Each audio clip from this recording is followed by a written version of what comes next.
whispers from the frozen parade. Even the name itself feels like a drifting echo sliding across a winter night. A bedtime story crafted as a sleep story, a relaxing story woven gently into a guided sleep meditation for those seeking the cozy, most peaceful, magical, calming escape before sleep.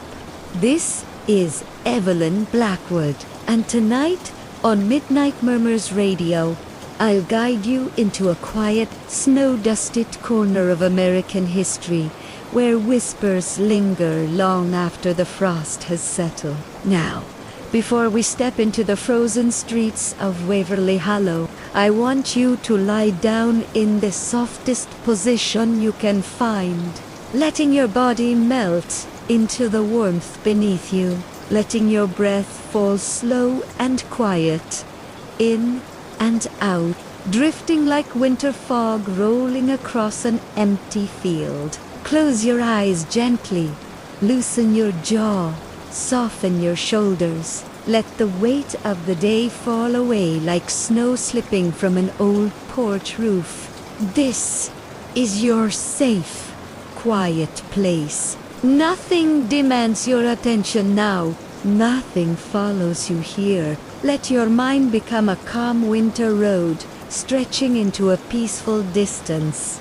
Tonight's tale begins with the hush of snowflakes settling onto old brick, a town square locked in an eternal winter, and a parade that once marched proudly each year until the night it froze in silence. Picture Waverly Hollow, tucked deep in the northern countryside, surrounded by forests that hold their breath in winter, as though listening. For over a century, the town had hosted the Winter Parade of Lights, a small but beloved festival born from immigrant communities who blended their traditions into one luminous celebration. Lanterns carved from frosted glass, copper bells tied with ribbons, wooden masks inspired by European winter spirits Krampus, Fra Oye Befana, and others whose stories crossed the ocean, hidden in the memories of old families.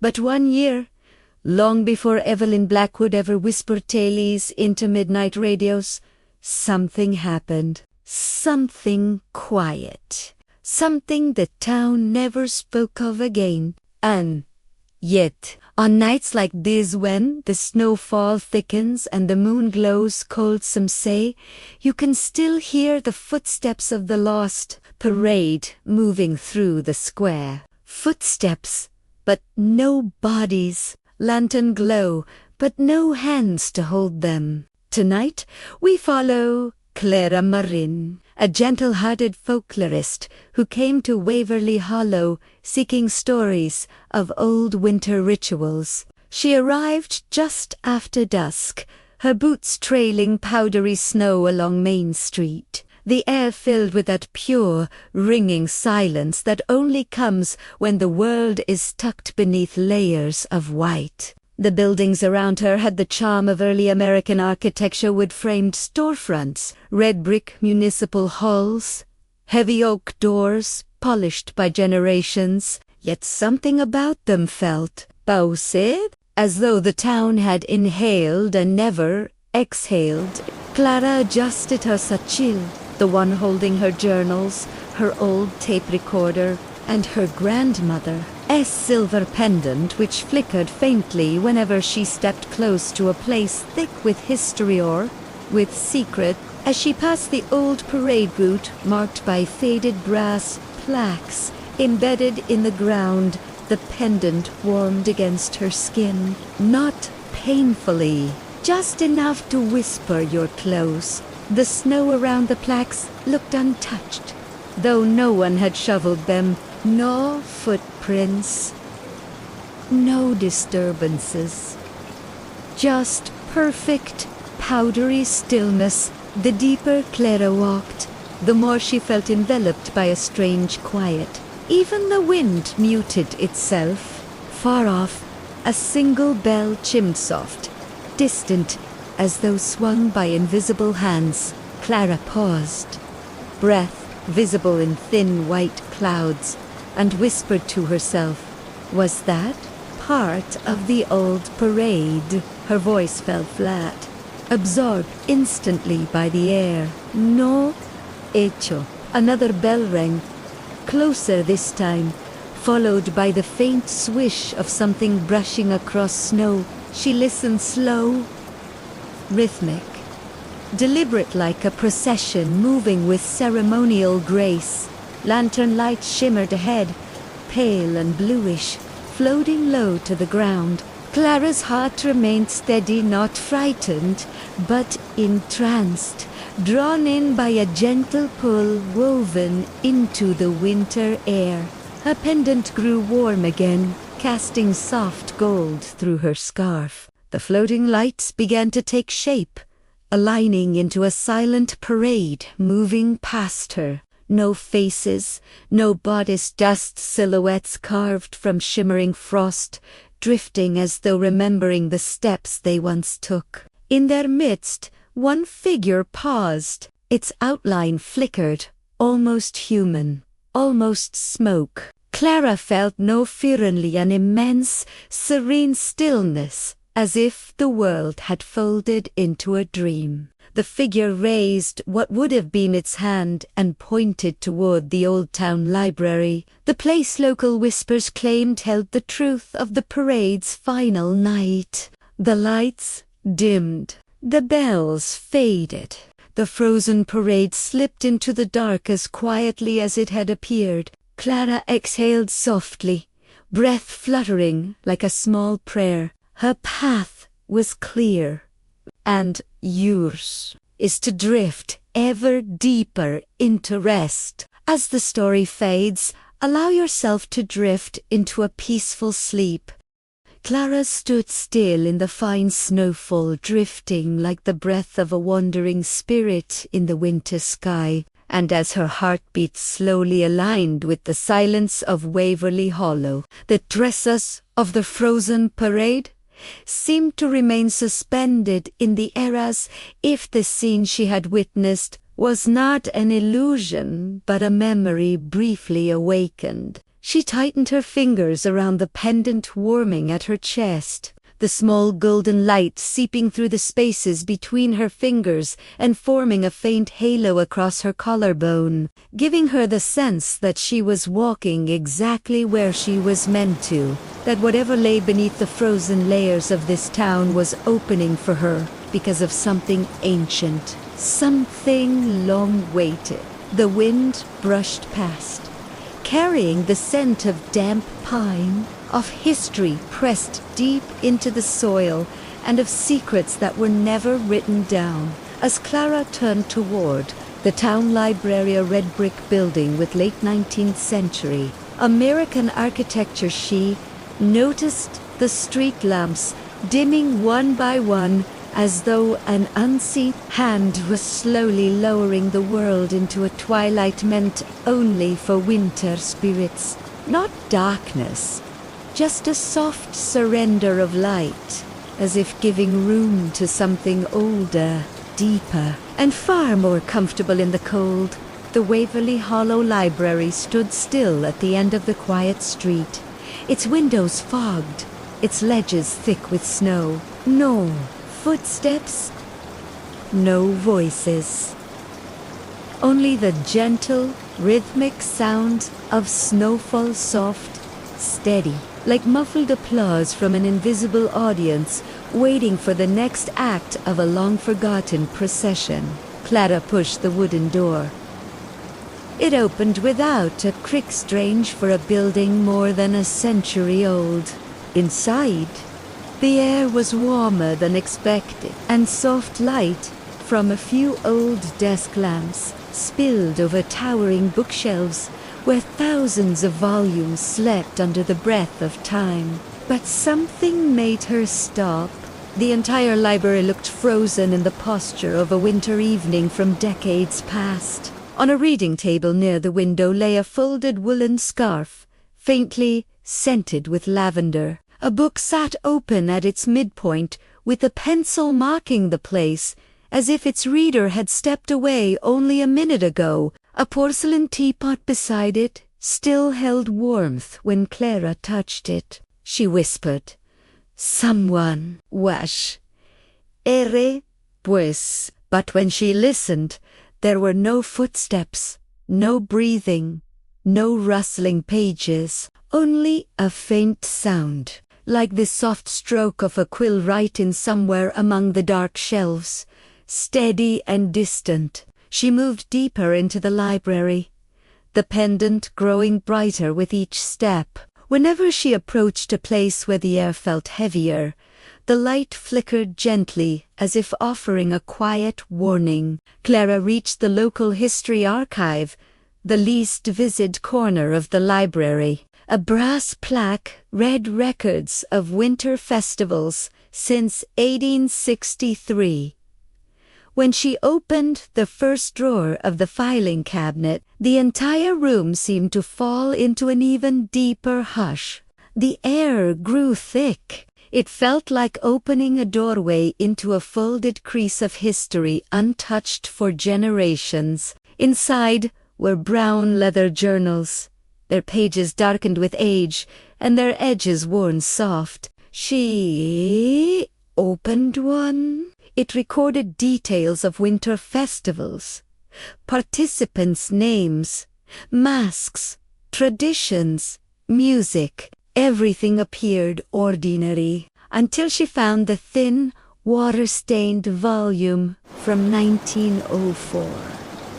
Its edges looked warped, perhaps from melted snow or the tears of whoever had written it. Clara opened it, and on the very first page was a shaky scrawl. "The parade must never be repeated. The spirits are not what we believed." Clara's heart slowed. She flipped more pages and found descriptions, noting that years residents had attempted to reenact an old ritual carried over from their European ancestors, ceremony meant to invite winter guardians, the spirits believed to protect the cold season. But something went wrong, the writer admitted. They never understood how or why. They only recorded that when the procession reached the town square, the spirits they had invited did not resemble the kind faces of folklore. Some participants vanished and were never found. Some returned. Storm changed in ways no one dared describe. From that night on, the festival was cancelled, buried, and forbidden to be mentioned. As Clara read, she felt the air around her shift. The bookshelves seemed to stand closer. The lights dimmed, flickering like a hesitant breath. Then from somewhere in the library's darkness came a single footstep. Soft, slow, unhurried-like. Someone deeply familiar with this place. Clara lifted her head, the pendant brightening into a warm gold glow, and turned toward the approaching sound. And while she stood between history and whatever was moving toward her from the shadows, you may allow your own body to sink deeper into your quiet, gentle rest. As the story fades, allow yourself to drift into a peaceful sleep. Clara remained completely still as the sound of that lone footstep settled into the quiet, and for a moment the air inside the Waverly Hollow library felt thick enough to touch, almost like she had stepped into the breath of a sleeping giant. Her pendant glowed brighter, its soft golden shimmer casting delicate ripples across the spines of old books, and Clara felt the familiar mixture of anticipation and unease she often experienced when she sensed a presence that was neither hostile nor entirely human. She whispered into the vast silence, "Is someone here?" But her voice dissolved into the warm lamplight without an echo, as if the library itself swallowed her words to keep them safe. Then another footstep came measured, gentle and unmistakably realent from between two tall shelves, emerged the silhouette of an elderly man wearing a long wool coat, though the coat seemed to drift around him in a faint shimmer, as though woven from more than simple fabric. His hair was silver, but not with age. It glowed subtly, like frost-catching moonlight. Clara's breath steadied rather than quickened, for something in his presence felt familiar, as if she had seen him in a dream she could not recall upon waking. The man raised a hand, not in warning, but in greeting, and spoke in a voice soft enough that Clara wondered if she heard it through her ears or inside her chest. "You're looking for the truth of the parade." His words rippled gently through the room, stirring a few loose papers on the nearby table. Clara nodded, keeping her voice low. "I'm trying to understand what happened. The journals said it couldn't be repeated. They said people changed." The man smiled sadly, the lines around his eyes deepening like cracks in ancient ice. "Memories have a way of thawing at the wrong times," he murmured, "and some histories preferred to sleep beneath the snow." Clara stepped closer, her pendant brightening in response, as though acknowledging him. "Were you there? Say, ask it. The night of the last parade." For a heartbeat, the man said nothing, simply lowering his eyes to the golden pendant glowing on her chest. When he finally spoke, the temperature in the library seemed to drop by a breath. "I was the one who led it." Clara felt her pulse slow in a strange, dreamy way, not fear, but the sensation of sliding deeper into a place she was meant to be. "Then you know what went wrong," she whispered. "The journals didn't explain." The man pressed a pale hand gently against the edge of a table, and frost fanned out beneath his touch like delicate white petals. "We invited the guardians," he sighed softly, "but we didn't realize they only guard what remains still." Clara frowned, unsure. Still? Stillness, he clarified, his voice drifting like wind through pine branches. Things unmoving, unchanging, frozen in their last perfect form. We asked for their protection, and they came to preserve. To preserve people, to preserve time, to preserve the moment so completely that nothing could ever shift again. Clara's breath caught. "So the parade was preserved," he finished gently. "Frozen in place. Those who vanished were not taken. They were stored, held in the memory of winter itself. If you listen outside on nights like this, you can hear their footsteps repeating the march they never finished." Clara shivered, but it was not from fear, it was from the weight of understanding settling into her bones. "But why show themselves to me tonight?" The old man lifted his gaze, and his eyes glimmered like crystals buried deep beneath ice. "Because you carry something they recognize, that little pendant of yours. It belonged to someone who once tried to reverse what happened. Someone who believed memory should breathe, not freeze." Clara instinctively touched the pendant, feeling its warmth pulse beneath her fingers. "My grandmother," she murmured. "She always said this pendant woke up near forgotten stories." "It does more than wake them," the man said. "It unlocks them. Which means the parade will follow you now, Clara Marin, not to harm you, but because for the first time in over a century, someone is capable of leading them towards release." Clara's breath steadied as she absorbed every word, and the pendant radiated a steady, comforting glow, as if agreeing with the man's revelation. "What do I need to do?" she whispered. The old man stepped back toward the shadows between the shelves, his outline becoming faint, like a figure slowly dissolving into snow. "When the bells ring again," he murmured, "follow them. But remember, once you begin, you cannot stop until the last lantern has been seen." Clara took a step toward him, but the moment she blinked, he was gone, leaving behind only a faint swirl of drifting frost that faded into the warm air. The library fell silent again, yet not empty. It felt watchful, expectant, as though holding its breath for the next movement in an unfinished melody.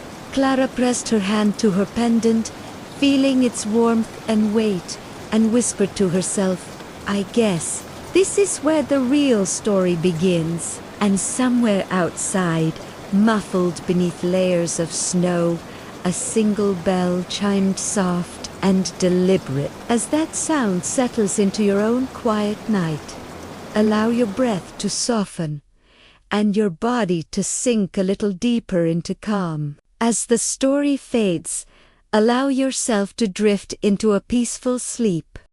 The soft chime of the bell drifted through the snowy silence outside as if it had traveled a long distance just to reach Clara's ears, a sound too delicate to belong to any ordinary winter night. She stood in the center of the library, her breath slowing, her heartbeat sinking instinctively with the gentle rhythm of that faraway toll. The pendant on her chest warmed again, glowing faintly beneath the fabric of her coat as though reacting to the bell's call. Clara exhaled slowly, letting the quiet settle into her bones, and stepped toward the library's front door. With each movement, the world around her felt lighter, as though the very air had begun to drift with her, pulling her forward into something old, something waiting. When she opened the door, a gust of winter air slipped around her like a whispering hand.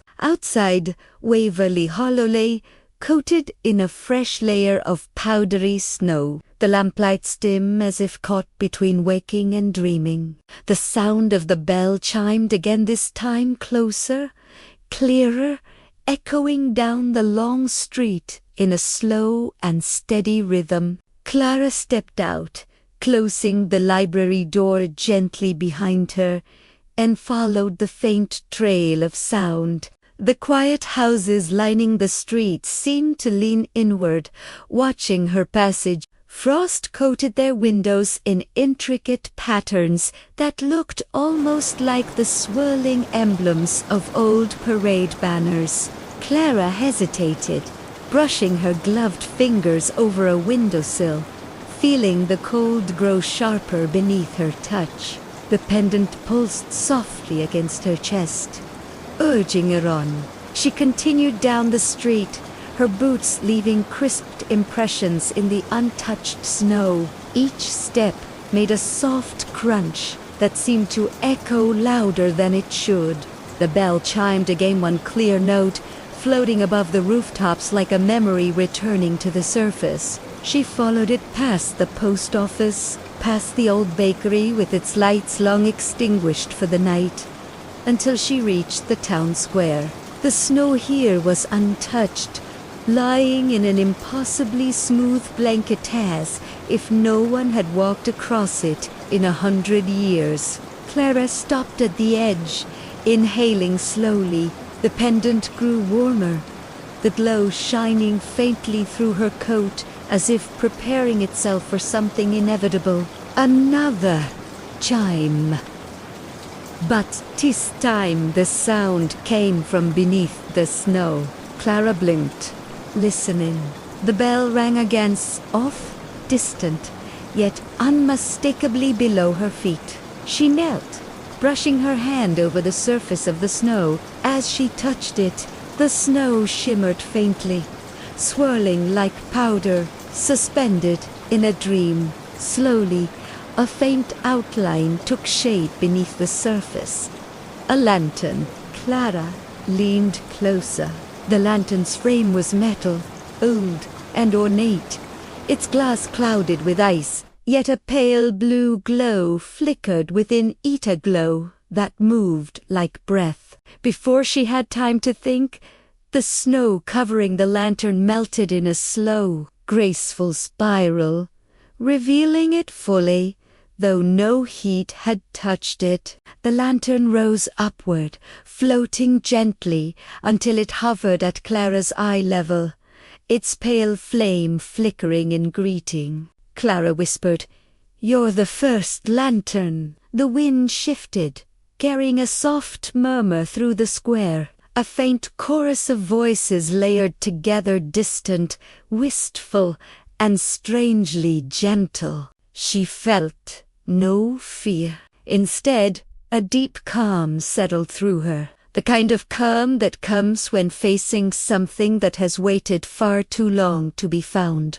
The lantern drifted backward slowly, as if guiding her. Clara followed, her breath slow and steady. As she moved, more lanterns began to rise from beneath the snow in a slow, mesmerizing rhythm. One, then another, then a tir. Each lantern glowed with a different shade: pale blue, soft gold, muted green, silver gray-like.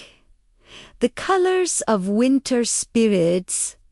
Awakening from slumber, the bells chimed again, now in harmony with the floating lanterns. The air thickened with something ancient and gentle, a hush filled with memory. Clara felt the town shift around her, as if buildings and streets were rearranging themselves into the shape of a night long lost. And then she saw them, figures emerging from the drifting snow, their forms translucent, dressed in old-fashioned winter garments, long coats and scarves fluttering like smoke. They walked in slow procession behind the lanterns. Their faces were soft, indistinct, yet she could feel their presence like warmth brushing against her skin.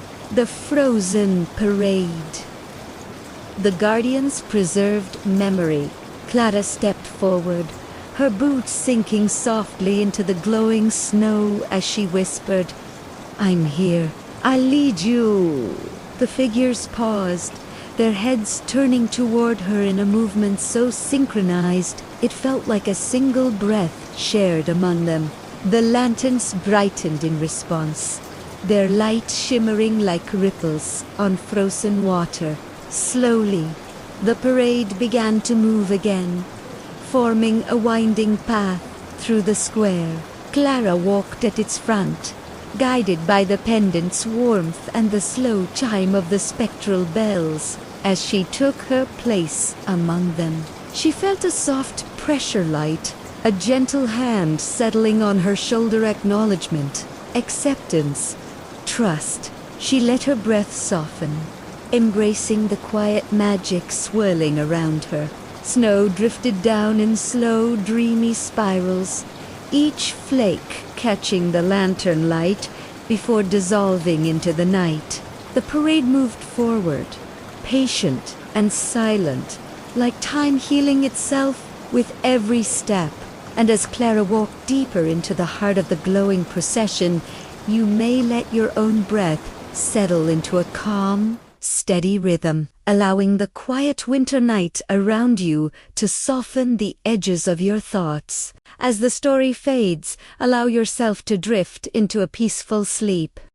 The wind shifted again, brushing past Clara like a soft exhale, as if the forest itself were breathing around her. The pendant's glow pulsed gently against her chest, warming her skin even though the night was growing colder. Snowflakes drifted lazily from the pine branches high above, catching the golden light and turning it into fleeting sparks that vanished before they reached the ground. Clara kept walking, following the almost imperceptible trail that wound deeper into the trees. She didn't remember there being a path.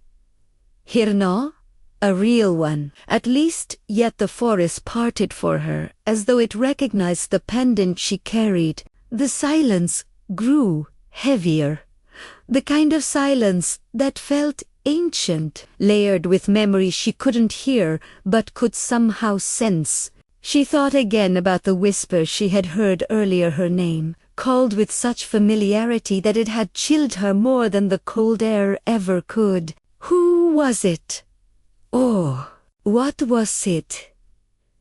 A faint shimmer glided along the edge of her vision, faint as distant candlelight. Clara stopped, breath catching, but when she turned her head, the light was gone. Only darkness, soft and unbroken, stared back. "Evelyn?" she murmured, though she knew Evelyn was still at the cottage, miles away. Her voice sounded too small, swallowed instantly by the snow. The pendant warmed again, urging her forward. With each step, the trees seemed to widen around her until she found herself emerging into a small clearing she had never seen before. At its center sat an old stone marker, half buried by snow, round and smooth, worn by time, its surface carved with symbols she couldn't decipher. The golden glow spilled over it, revealing delicate patterns that shimmered like frost under moonlight. Then, the forest exhaled again, longer this time. Almost mournful, and Clara felt the hairs rise on her arms. From the far side of the clearing, thin wisps of pale light drifted between the trunks. They hovered like fireflies at first, gentle and hesitant, then slowly began to take shape tall. Slender forms that flickered like silhouettes drawn in moonlit mist. They didn't step closer.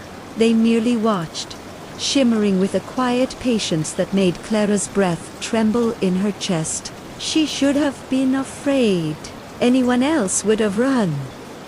But there was something strangely calming in their presence, something familiar, even comforting, like hearing a forgotten lullaby she once knew by heart. Are you guiding me?"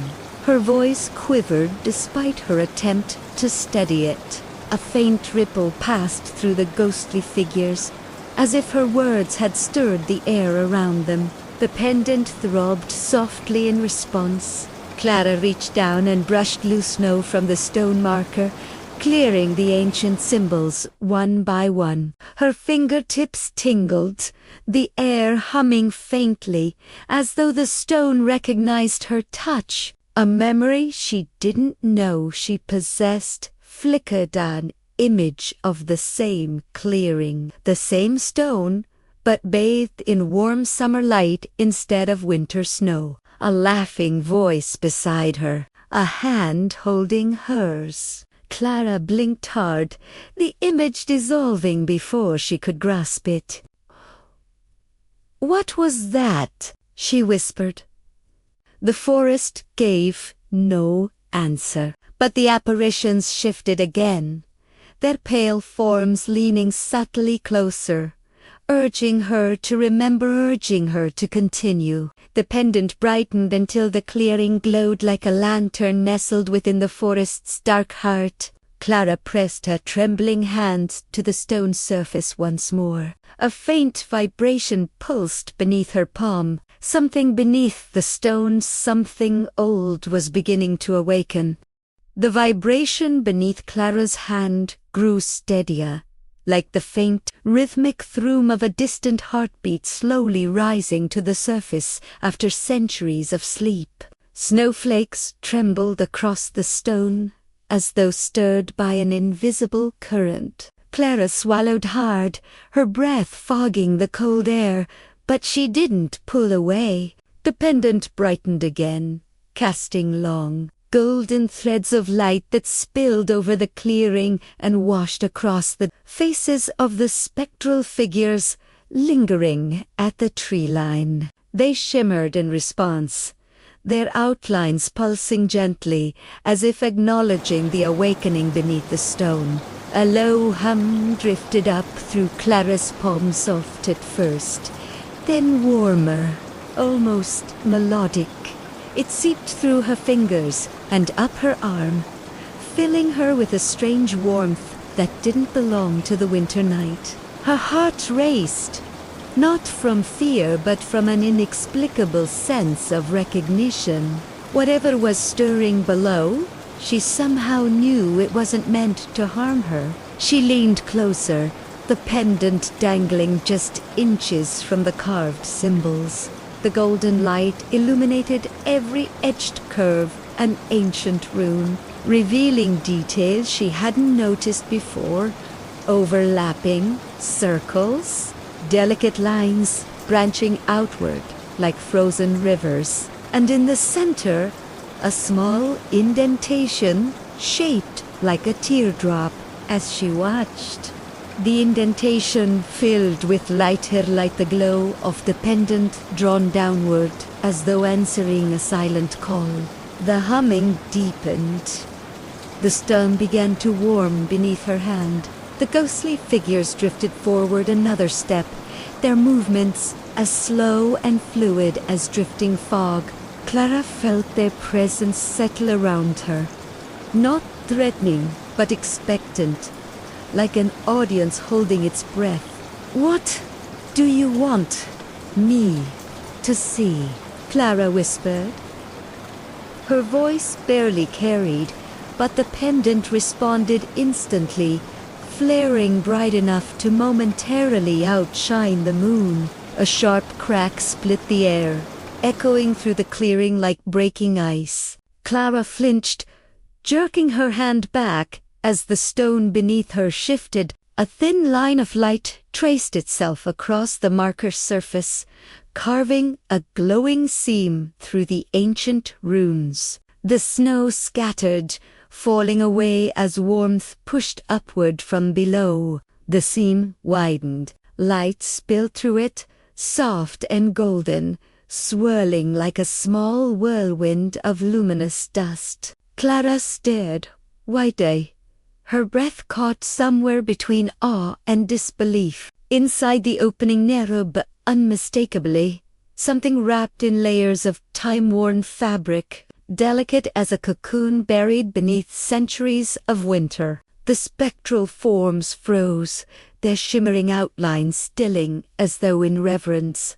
Clara reached out slowly, her fingers trembling. But before she could touch the fabric, a sudden gust of wind whipped through the clearing, fierce and urgent, as if the forest itself were warning her to be cautious. The pendant dimmed abruptly, the light within the stone flickered, and somewhere beyond the trees, a distant sound echoed, a low, drawn-out note, like a call carried on the wind. Not human, not familiar, and not friendly. Clara's breath hitched. The forest, once merely quiet, now felt watchful. The ghostly figures shifted again, their outlines growing fainter, as though something unseen was pulling them back. The clearing dimmed, shadows creeping inward. Clara knelt beside the glowing seam, torn between the urge to uncover the hidden object and the instinct to retreat. The humming faded. The light pulsed weakly, like a heartbeat slowing. She touched the fabric just the edge with the tip of her trembling finger. Warm, alive. And the moment her skin brushed it, the pendant flared again, desperate and bright, as if trying to shield her. The wind howled through the trees. The forest answered. Something was coming. The warmth beneath Clara's fingertips surged the moment she made contact with the cocooned object. A gentle pulse, like a sleeping heartbeat awakening beneath layers of ancient cloth. The pendant responded in kind, radiating a soft, trembling glow that wrapped around her hand like a protective veil. Yet even this light seemed fragile as the wind thickened and coiled through the trees with a warning edge. The forest no longer felt merely watchful. It felt divided, as though one presence urged her forward while another urged her to flee. The seam in the stone widened by another breath, revealing more of the delicate wrapping inside. Threads of age-worn fabric, shifting like they remembered the shape they concealed. Clara leaned closer, her breath shallow, her voice barely a ghost of sound as she whispered, "What are you?" The spectral figures surrounding the clearing shimmered at her words, their translucent forms bending inward, hopeful, trembling like echoes of souls waiting for something long overdue. Their faces were blurred, features unfixed, but Clara felt their longing as clearly as the cold against her skin. The wind sharpened. The distant, drawn-out call reverberated again, closer this time, vibrating through the trees and the snow and the stone itself. The ghosts recoiled, flickering as though the sound tore at their fragile edges. Clara instinctively covered the cocooned bundle with both hands, shielding it from the wind. At her touch, the pendant blazed, golden light unfurling like a shield around her, pushing back the encroaching darkness for a moment that felt stolen from time. The forest fell, silent and naturally, silent every rustle, every shifting branch, every breath of air holding itself in suspension. Then the ground shivered beneath her knees, subtle but insistent, as if something buried far deeper than the stone stirred in answer to the pendant's light. Clara swallowed hard. Fear crawled up her spine, but beneath it moved something stranger recognition, again tugging at her, whispering that this object, whatever it was meant for her hands, her eyes, her understanding. Slowly, she lifted the fabric, unwrapping just enough to see the faint outline of something rigid beneath, a narrow shape, smooth, cold, and as the last fold slipped away from its surface, Clara saw it, a fragment of carved bone, polished by age, etched with the same runes that glowed across the stone marker. The bone warmed instantly, reacting to her presence. The runes shimmered, faint at first, then brighter, pulsing in synchrony with the pendant's trembling light, and Clara felt something reach across the ages and place a memory that wasn't hers into the very center of her mind. A procession of figures walking through a snow-covered street, lanterns in their hands, singing in voices both mournful and proud. A parade frozen in time, faces half remembered, half forgotten, trapped somewhere between celebration and tragedy. A choice made in the dark. A betrayal. A silence that lasted generations. Clara gasped as the memory shattered across her thoughts like breaking glass.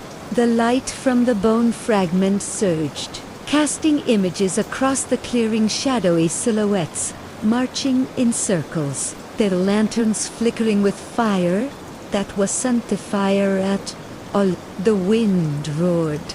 The distant call answered again, impatient, hungry, closing in.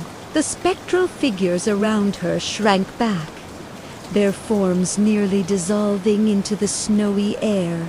Clara clutched the bone piece to her chest.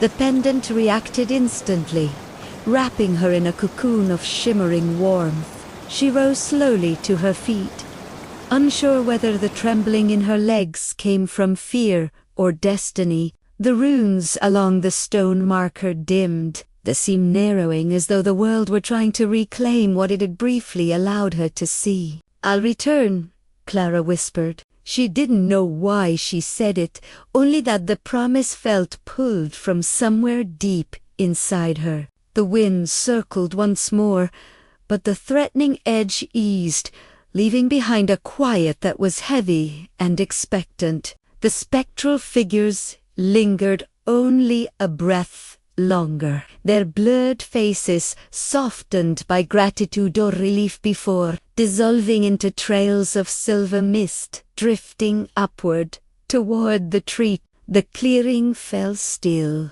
Clara stepped back, bone fragment warm against her chest, pendant dimming to its usual soft glow. Whatever she had awakened tonight was only the beginning. And somewhere in the forest, something unseen shifted in response, preparing for what came next. For now, the night held its breath. Clara closed her eyes, letting the cold air calm her racing thoughts as she whispered into the quiet. As the story fades, allow yourself to drift into a peaceful sleep. The night deepened around Waverly Hollow as Clara made her way along the quiet trail leading back toward the edge of the forest. The bone fragment wrapped securely in the folds of her scarf, its warmth a steady thrum against her chest. Snow sifted through the branches in silvery veils, soft enough to hush her steps, soft enough to make the world feel suspended between waking and dreaming. The pendant glowed faintly, guiding her like a lantern held close to the heart, though its usual gentle warmth felt different now, strained, as if it, too, sensed that some long-sleeping truth had been disturbed. Clara paused near a cluster of pines, their branches drooping beneath the weight of the fresh snow. A hush swept through the clearing, a deep stillness that reminded her of the moment just before music begins, when the air itself holds its breath. She felt eyes on her again, not malicious, not even curious, but watchful, like the forest had silently shifted into a role it remembered from centuries ago. With slow, measured breaths, Clara continued forward until the woods finally thinned and the distant outline of Waverly Hollow appeared through the drifting snow. Lanterns glowed in the far windows of the tiny town, specks of gold scattered across the white landscape, warm and inviting. Yet tonight, Clara felt as though she were approaching not just a place of comfort, but a stage upon which memories older than the town itself had begun to stir. Each faint crunch of snow beneath her boots echoed with a strange familiarity, as though time folded around her steps. She tightened her grip on the pendant. Its faint warmth pulsed twice like a heartbeat, answering her own, and Clara exhaled slowly, letting the rhythm bring steadiness back into her bones. But when she reached the old wooden bridge crossing the frozen creek, she stopped. A figure stood there, not spectral, not translucent, not flickering like the spirits in the clearing. This figure was physical, solid, wrapped in a long dark coat that fluttered gently in the wind. A hat shadowed the stranger's face, and snow collected on their shoulders as though they'd been standing there for quite some time. Clara felt her pulse stutter. She stepped closer. "Hello?" Her voice was soft, barely a whisper, but the figure reacted instantly, lifting their head. Their features remained obscured by shadow, but Clara sensed something familiar in the shape, the posture, the stillness. The stranger spoke in a voice low and roughened by the cold. "You shouldn't be carrying that fragment alone." Clara stiffened, the bone piece beneath her scarf warming sharply as though reacting to his presence. "How do you know about it?" she asked, her voice trembling despite her effort to keep it steady. The man didn't move closer, yet his presence pressed against her like a wave of compressed air. "Because," he said, "I was there the last time it was unearthed." The sound of the wind carried his words, stretching them thin through the night. Clara felt a chill spiral along her spine, a cold no winter could claim. He took a slow step forward, boots sinking into the snow with deliberate weight, and things were set in motion then that should never be repeated. Clara swallowed. "Who are you?" The stranger tilted his head, and for a fleeting second the faint lantern light from town glinted across his eyes, dark, steady, older than he appeared. "Someone who remembers," he murmured. "Someone who's been waiting for the hollow to wake again." A gust of wind pushed between them, swirling snow in a dance of white fragments. Clara held her ground even as her instincts urged her to retreat. "What is this fragment?" she asked, her voice firmer now. "What did I awaken?" At the question, the man's expression, though still veiled in shadow, seemed to waver between sadness and resolve. "You awakened the first lantern," he said. "A relic from the frozen parade." The phrase resonated in Clara's mind, tugging at the fractured images the bone fragment had shown. Herds, a procession of faces, lanterns glowing with impossible fire. A celebration turned into a haunting. "The parade was real," Clara whispered. "More real than the hollow remembers," the stranger replied, "and more dangerous than the stories ever dared to say." The wind fell, eerily silent again. The trees surrounding the bridge creaked softly. Leaning inward as though listening, the stranger took another step toward her. "Clara," he said gently, "you must not let the others find what you uncovered tonight." She froze, breath caught. "Others? They've been waiting even longer than I have," he said softly, "and they are not guided by the same kind of mercy." The pendant flickered, shivering with light, as though urging her to listen. Clara lifted her chin, strength rising beneath her fear. "What do they want?" The stranger watched her for a long moment, then whispered, to finish what the parade began. He reached out a gloved hand, not touching her, but close enough that she felt the cold radiate from his skin. "And they will come for you, Clara.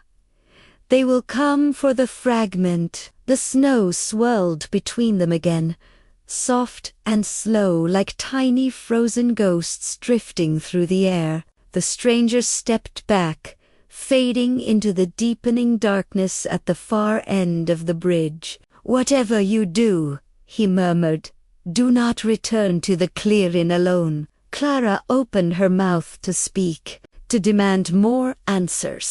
But the wind surged, and in an instant he was gone, vanished into the snowfall, as though the forest had swallowed him whole. Clara stood alone on the bridge, heart pounding, bone fragment burning warm against her chest, and in that trembling glow, she knew the frozen parade had begun to wake, and she was now part of its unfolding.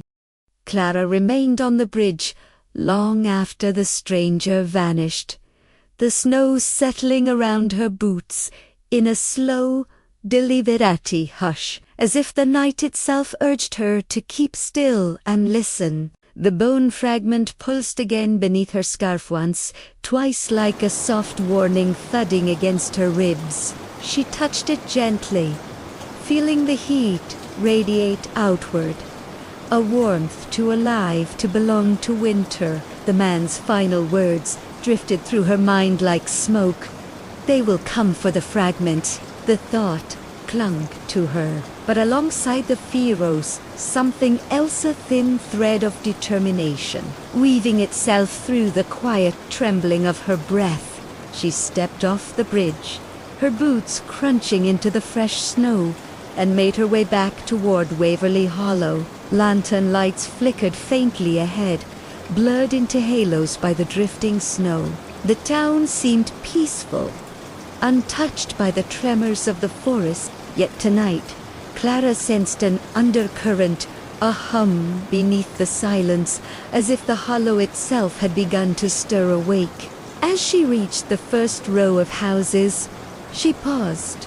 Every window was warmly lit, curtains drawn, families tucked safely inside. But in the distance, down the old main street, she noticed something unusual.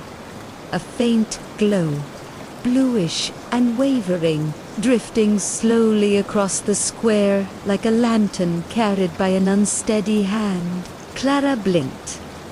The glow moved again, swaying from side to side, not quite human, not quite ghostly, but something between.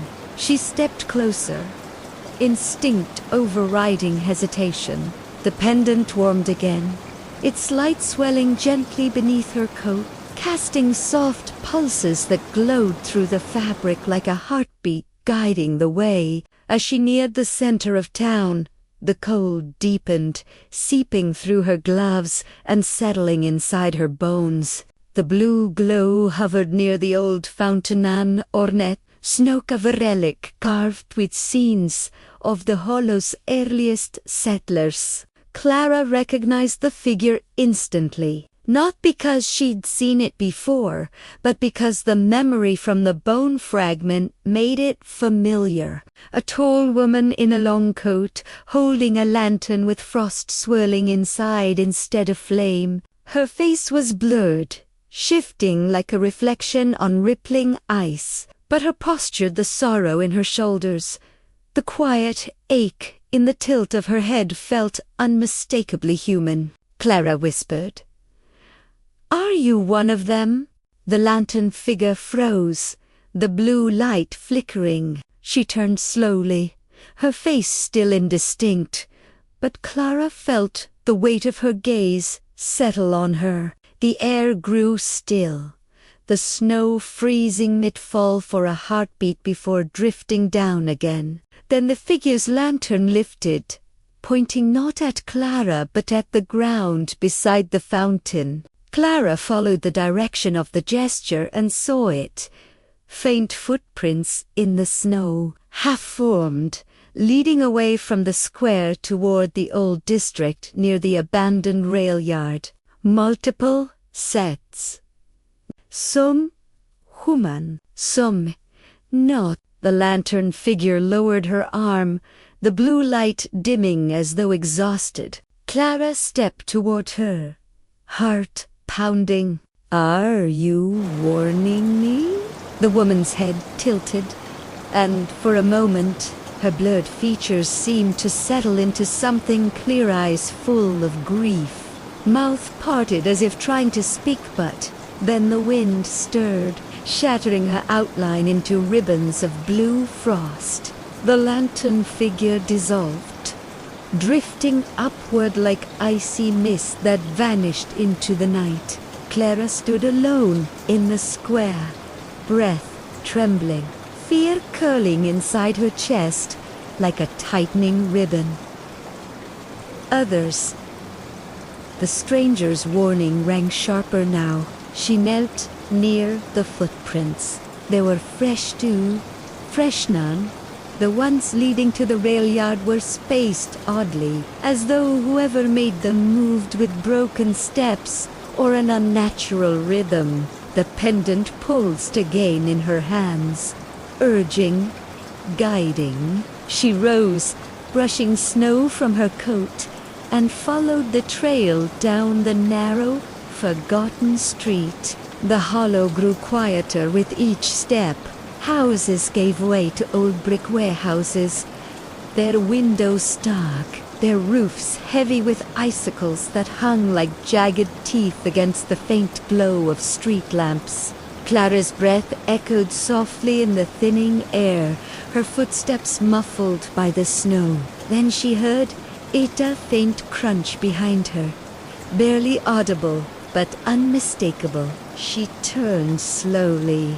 Nothing but falling snow and dim lamplight. But she felt it now, a presence lingering just beyond sight, drawing closer with patient, deliberate certainty. She tightened her grip on the pendant and pressed forward until the rail yard materialized through the storm-roosted tracks. Abandoned cars, lined like silent sentinels, and the old station rising at the center like a dark, forgotten heart. The footprints led directly toward the station door, half buried under the drifting snow.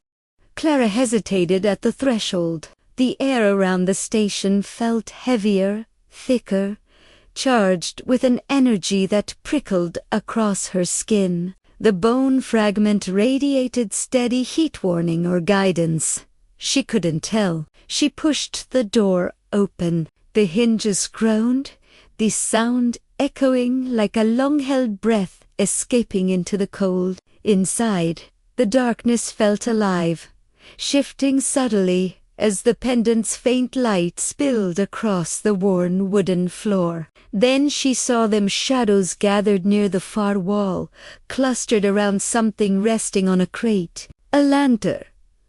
Old. Cracked. Its glass frosted over like ice trapped from the inside.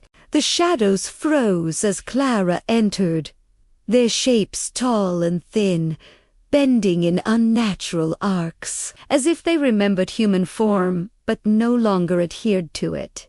One of them turned toward her, its outline quivering like a flame caught in a draft. A ripple passed through the group. Slowly, they began to move closer. Clara stepped back, heart pounding, pendant flaring desperately against her chest. The leading shadow extended a long, trembling hand toward her, as though reaching not for her boot, for the fragment hidden beneath her scarf. A whisper rose from them, soft and layered like dozens of voices speaking through water. Return. The lantern. Peace. Clara clasped the fragment tightly, her breath shaking. Tell me why, she whispered. Tell me what the parade started. The shadows recoiled at her words, as though struck, their forms flickering violently, their whispers breaking into panicked, fractured tones. And in the center of their unraveling, Clara heard a new voice clearer, colder, cutting through the layered murmur.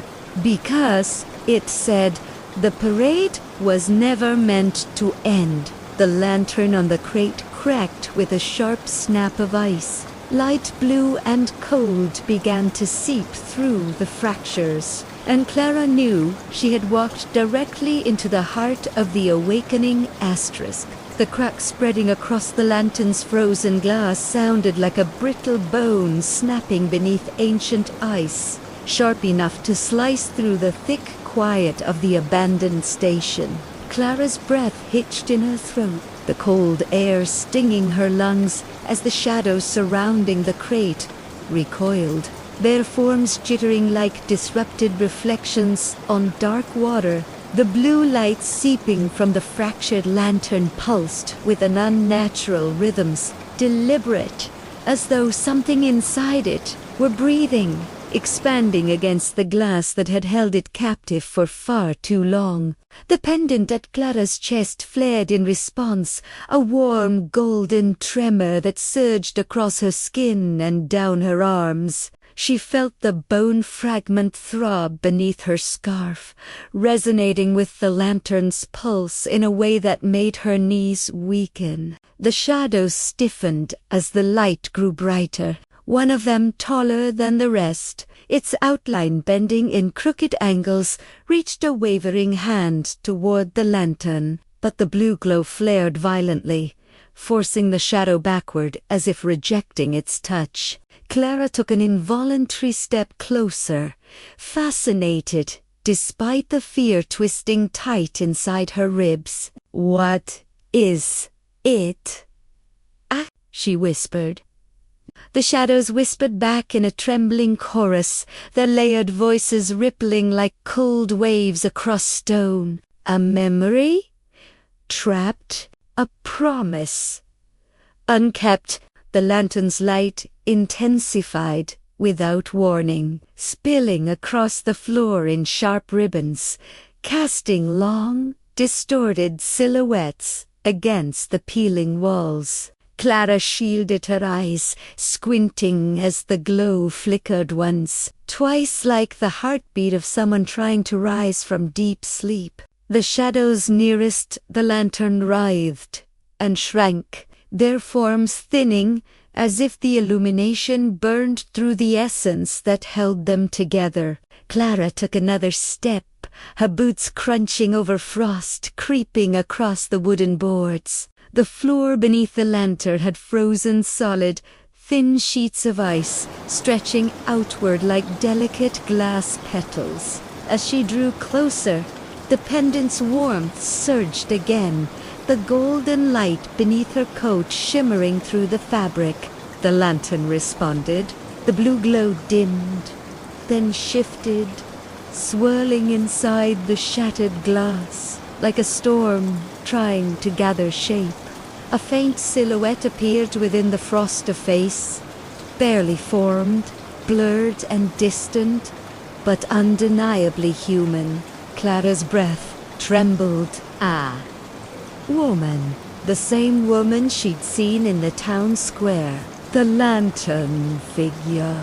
Only now, her features were clearer, sculpted by grief and cold courage.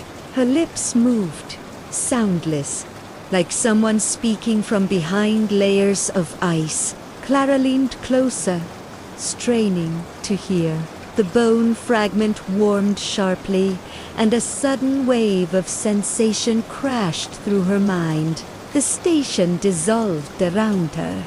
Clara found herself standing on an old cobblestone street, buried beneath heavy snow, lanterns hanging from doorways, strings of winter garlands swaying in a silent storm. People lined the street, hundreds of them frozen in mid-step, faces turned toward an unseen parade, all of them still, all of them encased in a thin sheen of frost. Clara reached out a hand, her fingertips brushing the icy air between them, and the world shifted. A procession emerged from the white veil, ahead lantern bearers dressed in heavy winter coats, their faces solemn, their steps perfectly synchronized. They marched slowly, moving in complete silence, their lanterns glowing with cold blue fire. At the front of the procession, the woman led them, the same woman from the fountain, the same woman from the lantern. Her expression was carved from sorrow, her eyes focused straight ahead, as though her path had already been chosen long before her feet ever touched the ground. Clara tried to speak, but her voice evaporated into the frozen air. Then, the world fractured. The silent parade halted, every lantern dimmed at once. The woman turned directly toward Clara's, though she could see her standing there, an outsider peering into a memory she was never meant to witness. Her mouth moved again, and this time Clara heard it faint, fragile, barely carried through the crackling frost. The hollow forgot us. A sudden roar of wind ripped through the memory. Figures shattered like brittle ice sculptures. Lanterns burst into shards of frozen light. The woman's face dissolved into a storm of frost. Clara snapped back into the abandoned station with a choked gasp. nearly collapsing as her knees buckled beneath her. The lantern's glow faded, shrinking into a dim pulse like a dying heartbeat. The shadows surrounding the crate shifted uneasily, their forms jittering as though unsettled by what she had seen. Clara pressed a trembling hand against the bone fragment beneath her scarf. "She showed me," she whispered. "She showed me what happened." The tallest shadow leaned closer, its outline stiff with dread. "You saw the night the parade froze." Clara nodded, swallowing hard. "Yes. Then you know why the relics must remain buried." Clara's heartbeat quickened. "No," she whispered. "I don't. I only saw that they were forgotten. I saw their sorrow. I saw..." Her voice trailed off as realization struck her with cold clarity. They weren't haunting the hollow. They were waiting. The shadows recoiled, as though her words burned them. Suddenly, a deep tremor passed through the station, shaking dust from the rafters. The lantern flared once more, an urgent, pained burst of blue lightened, then shattered completely. Glass and frost burst outward in a ring, the shock wave knocking Clara backward onto the ice-coated floor. The shadow screamed the sound not heard by ears but felt beneath the skin, then scattered like torn smoke pulled through unseen cracks in the air. Clara lay breathless, the pendant shivering violently against her chest. Snow drifted through the broken window overhead, settling on the lantern's remains like a final shroud. In the echoing quiet that followed, Clara whispered into the cold, trembling darkness. "As the story fades, allow yourself to drift into a peaceful sleep." Clara's breath softened as she walked deeper into the dim corridor, the pendant's gentle glow trembling against the frosty stone walls. As though reacting to every uncertain step she took, the hush of Waverly Hollow's ancient lodge wrapped around her, thick and velvety, carrying faint whispers from rooms that hadn't been opened in decades. She paused before the arched doorway leading toward the old conservatoria place Evelyn had warned her about more than once yet. Something warm and familiar pulsed from beyond the glass, like the echo of a memory she could almost touch. She pressed her palm to the wooden frame, and the pendant flickered again, this time with a soft, hopeful brightness, urging her forward. The conservatory greeted her with a breath of icy air, cold enough to sting her cheeks. But inside, the moonlight filtering through broken panes painted the world in silver. Snow had drifted in across the cracked tiles, forming delicate mounds around forgotten chairs and toppled shelves. At the center stood the old iron table, its surface dusted with frost, and on it lay a single sheet of brittle parchment, curled at the edges as if waiting for her return. Clara held the silver key in her palm, its metal warm despite the cold chamber, as though it carried a pulse of its own, a quiet heartbeat echoing a story older than her mother, older than the lodge, older even than the snowbound history of Waverly Hollow. She closed the wooden box gently, the preserved lavender releasing a soft, soothing scent that curled around her like a protective veil, calming her breath even as unease flickered beneath her ribs. Behind her, the faint figure hovered near the chamber's entrance, its outline weakening, as though the discovery of the key had shifted some unseen balance and its hold on this place was slipping. Clara stepped toward it, lifting the pendant slightly, watching the ghostly form respond with the smallest backward drift. as if urging her to return to the surface before the chamber's old magic sealed itself again. The air around her tightened with an almost magnetic pressure, a subtle humming rising from the carved walls like distant choral voices buried beneath layers of time. She felt the urge to ask the figure who it was, what it wanted, why it had died, but her voice seemed swallowed before it formed, absorbed into the heavy stillness that surrounded them. Instead, she pressed the key against her heart, nodded once in silent gratitude, and turned toward the narrow passage. As she began to step forward, a sudden whisper grazed the back of her mind. A sound exactly, but a sensation like cool fingertips trailing across her thoughts. Not all doors open outward, the whisper murmured, a phrase soft as snowfall, trembling with warning. Clara froze, pulse quickening, trying to discern whether she had imagined it or whether the figure had spoken from somewhere beyond its fading form. But when she looked back, the apparition was already dissolving into pale streaks of light, its outline thinning until nothing remained but drifting sparkles like snow caught in a moonbeam.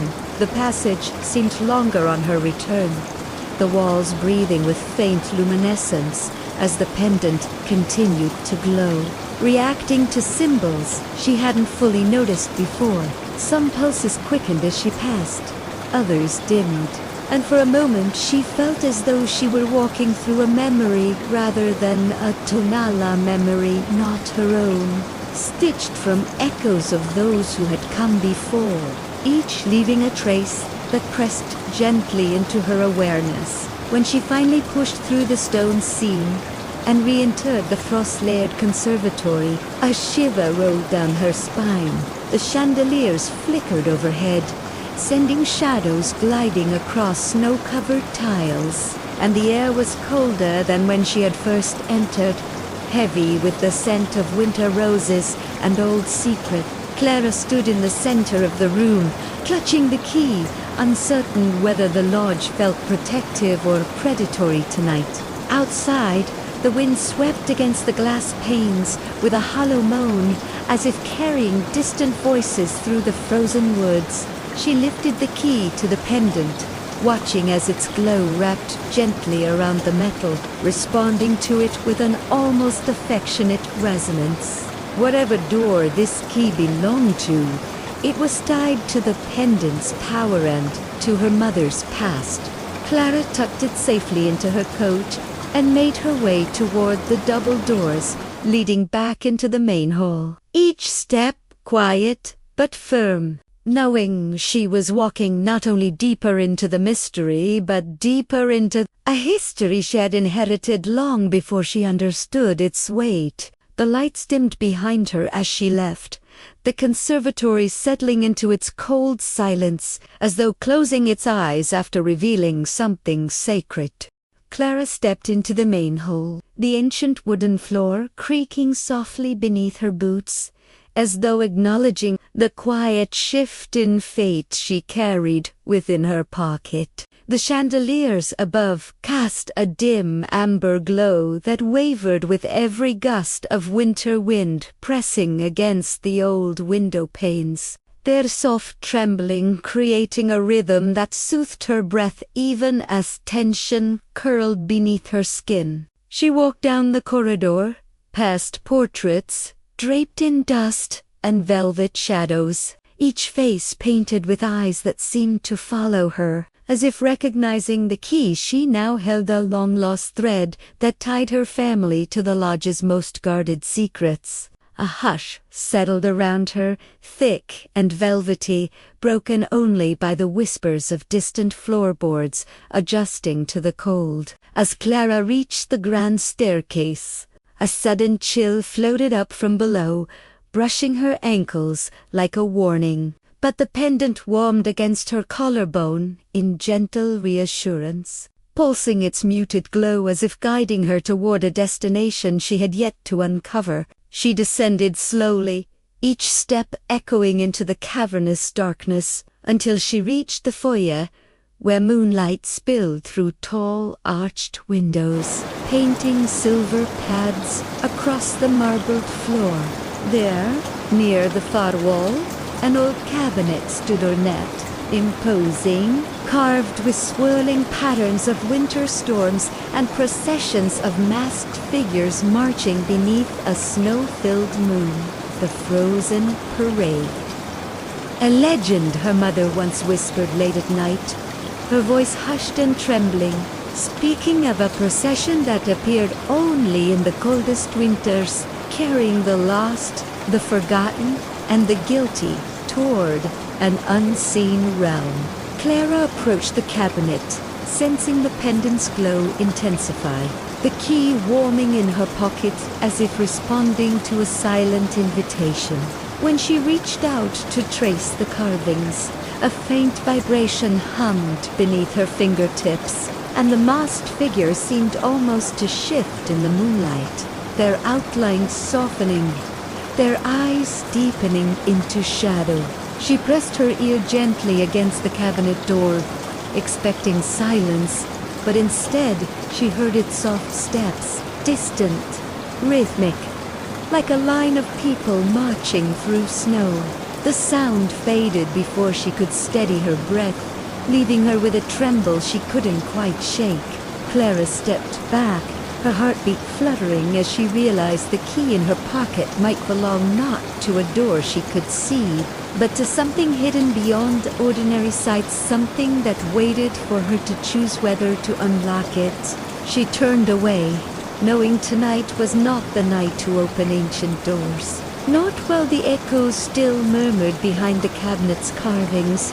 Instead, she made her way toward the fireplace in the sitting room, where embers still glowed faintly in the grate, casting warm light across the room. She lowered herself into the old velvet armchair, letting the warmth absorb into her bones, her breath slowing as she curled her fingers around the pendant.